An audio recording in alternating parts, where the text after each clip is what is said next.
যখন শিব নিজে এসেছিলেন ভক্তের মৃত্যুকে থামাতে।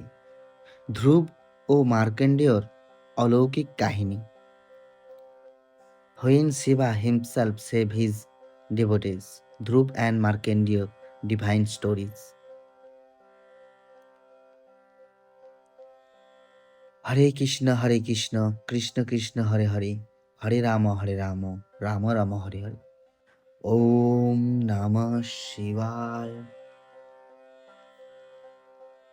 আজ আপনাদের শোনাবো এক অনন্য অলৌকিক কাহিনী, শিব ও ধ্রুব এবং শিব ও মার্কণ্ডেয় ঋষির জীবনের দুটি যুগান্তকারী ঘটনা। এই কাহিনীগুলো শুধু ভক্তি নয়, এগুলো ভাগ্যকে জয় করার শিক্ষা, মৃত্যুকে পরাজিত করার প্রতীক। বন্ধুরা, ভগবান শিব কেবল বিনাশক নন, তিনি ভক্তবৎসল। যিনি তার শরণে যায় তার পাশে দাঁড়াতে দ্বিধা করেন না, ইভেন মৃত্যুর বিরুদ্ধে। আজ শুনুন দুই ভক্তের জীবনের অলৌকিক ঘটনা, ধ্রুব এবং মার্কণ্ডেয়। পর্ব 1। শিব ও ধ্রুব। এক শিশুর অটল নিষ্ঠা। ধ্রুব রাজপুত্র হলেও বঞ্চিত। এই নিয়ে আপনাদের কাছে আলোচনা করব। রাজা উত্তানের স্ত্রী সুনীতি ছিলেন ধ্রুবের মা, কিন্তু ধ্রুবের সৎমা সুরুচি তাকে অপমান করে, রাজ সিংহাসনে বসতে দেয়নি।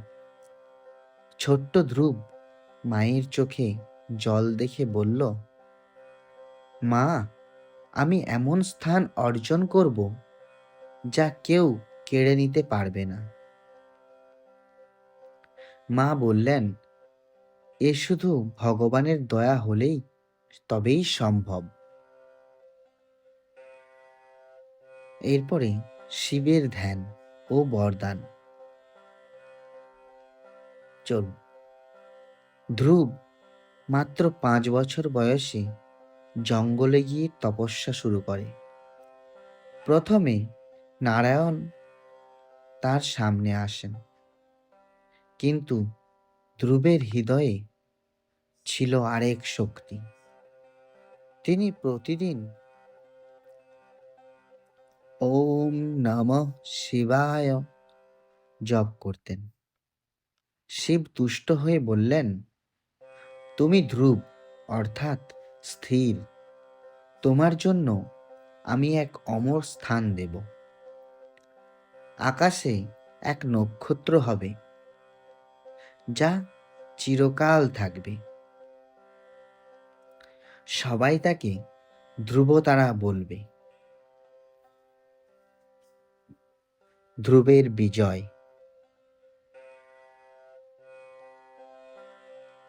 ছোট্ট ছেলেটি হয়ে উঠল মহাশক্তিশালী অধিকারী। তার নাম আজও আকাশে জ্বলজ্বল করে, ধ্রুবতারা। শিবের কৃপায় সে আজও অমর ভক্ত হিসেবে পূজিত। বন্ধুরা, এই কাহিনী আমাদের শেখায়, শিব শুধু ধ্বংস করেন না, তিনি ভক্তের আত্মাকে চিরজীবনের আলোয় স্থান দেন। পর্ব 2। শিব ও মার্কণ্ডেয়।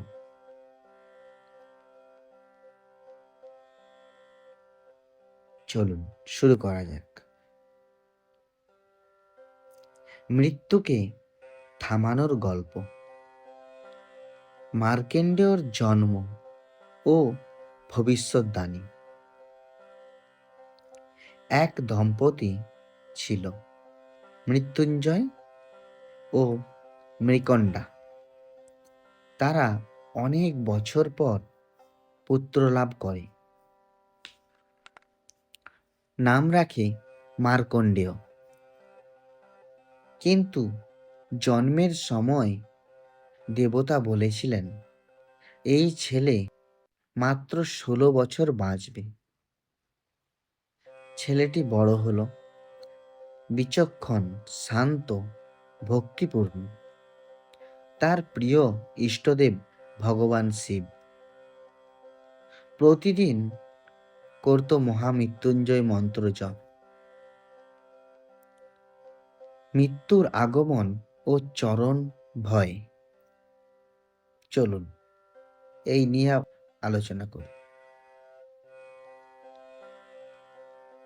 যেদিন সে 16 পূর্ণ করল, মৃত্যুর দেবতা যমরাজ নিজে এলেন তার প্রাণ নিতে। মার্কণ্ডেয় তখনও শিবলিঙ্গ জড়িয়ে জপ করছিল।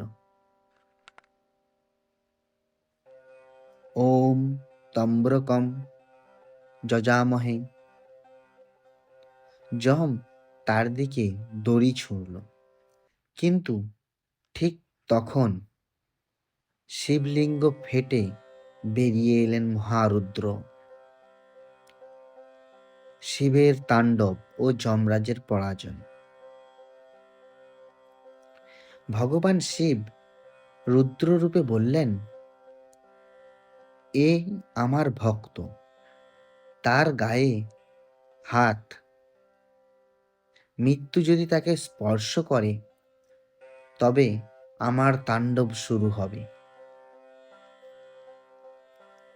শিব তার ত্রিশূল ছুঁড়লেন।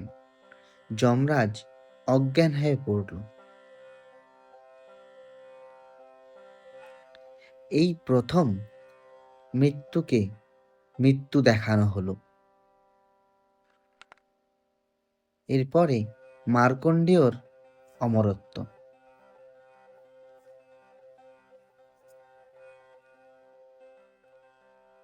চলুন জেনে নেওয়া যাক।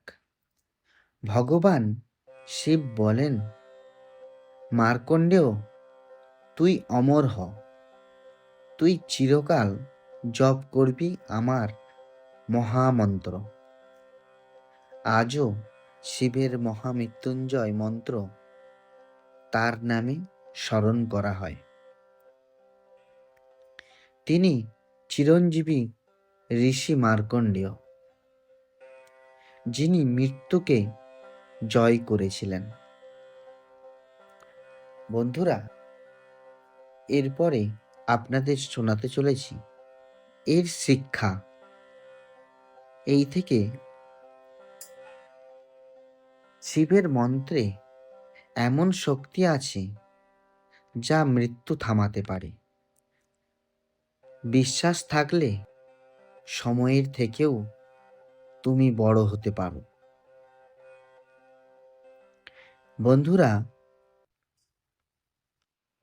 এই দুটি ভক্তের গল্প আমাদের শেখায়, ভক্তি মানে ছোট বয়স